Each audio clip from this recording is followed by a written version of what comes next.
Hi, my name is Robert Chelle with Chelle Law, and my law firm assists veterinary associates with employment contract issues. Today, I'm going to talk about what is the AVMA Professional License Defense Insurance. So, the AVMA, the American Veterinary Medical Association, it's called the PLIT, which is a professional liability insurance trust. And then through that trust, they offer vets a variety of different insurance types. And then the most common, or at least the most commonly utilized by vets, are the professional liability insurance, also known as malpractice insurance. And so if someone or if a vet was sued by a client, they would be covered under the malpractice policy. And then the AVMA also offers professional licensing board defense coverage. And let's kind of walk through that. So, if a past client files a board complaint against the vet, and they have this coverage offered by the AVMA, they would have an attorney provided and assigned to their case without any kind of payment necessary from the vet. So let's go over the costs. So they have three types of plans, and the plans are based upon the defense limit. So meaning how much can be spent on the case on attorney's fees without the vet having to cover any of it. And it's $25,000, $50,000, and $100,000. And the annual premium is $104 for the $25,000 limit, $120 for the $50,000 limit, and $135 for the $100,000 defense limit. Now, as a professional licensing board attorney myself, who's represented, I think, close to 1,000 healthcare professionals before the different licensing boards, $100,000 defense limit is probably absolutely unnecessary and honestly crazy as far as how much it could cost a vet. Like a normal licensing board attorney for just like an average case can cost somewhere between, if they're doing like a flat fee, $5,000 to maybe $10,000 at the most. It is exceedingly rare for a case with a vet to go beyond that. Really, the only scenario where a vet could rack up $50,000 in legal costs would be, let's say they went through the board process, they were unhappy with the decision, they appealed, went to an administrative hearing, which is kind of the process in every state. They were unhappy with the administrative law judge's decision, and then they decide to appeal to, in this case in Arizona, it's Superior Court, and then they went through that process, that litigation process in Superior Court.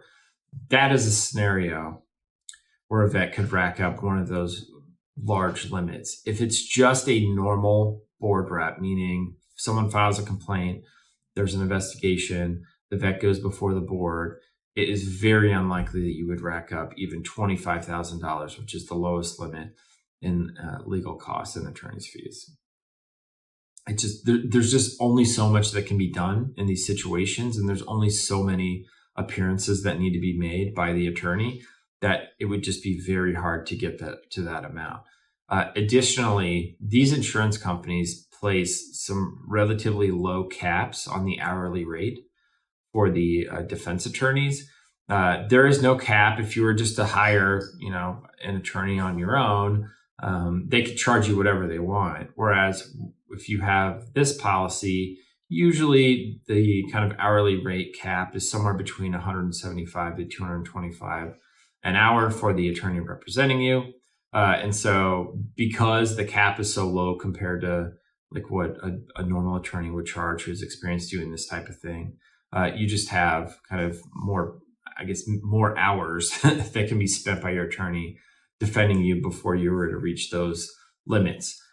It is a no-brainer to get this coverage. I mean, for $120 a year to have $50,000 in a defense limit for a board case, it's absolutely worth going, and paying for that per year. I think most vets think there's a very small chance that I would have a board complaint filed against me.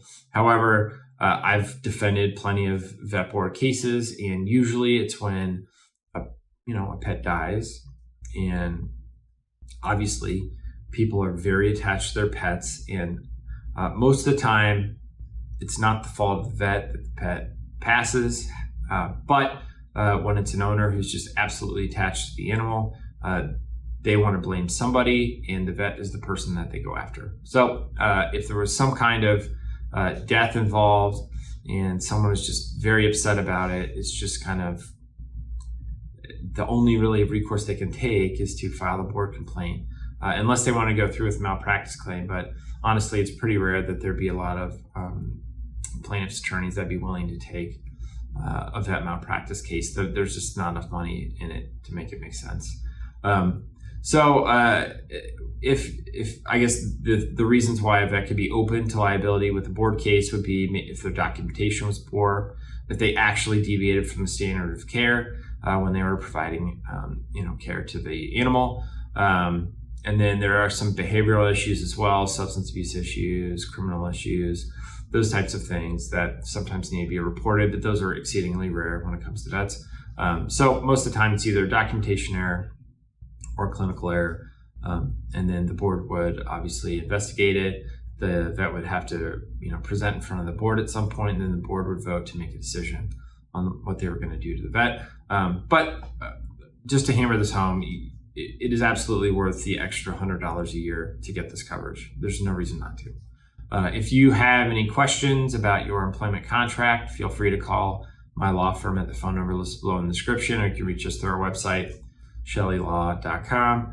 If you thought this video was helpful, please subscribe to the channel. We release videos every single day. So anyway, hopefully this video was helpful, and I appreciate you watching. Thanks.